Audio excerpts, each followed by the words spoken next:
আমাদের মামুনুল হক থাকবেই। মামুনুল হক জানো যদি চলে যায় নাম থেকেই যাবে, বাঘের বাচ্চার নাম থাকবেই থাকবে, সিংহ শার্দুলের নাম থাকবেই থাকবে, কোন সন্দেহ।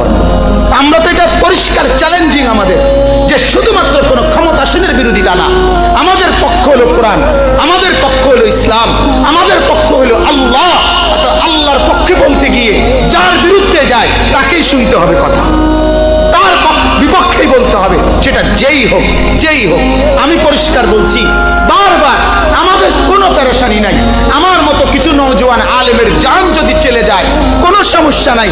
আমার সন্তান সালমান আবার রেডি হইতেছে, আমার সন্তান সাফওয়ান আবার রেডি হইতেছে, আমার নুরানির লাখ লাখ বাচ্চা, হেফজ খানার লাখ লাখ বাচ্চা আবার গর্জে উঠবে, আবার কোরআন হাতে জেগে উঠবে।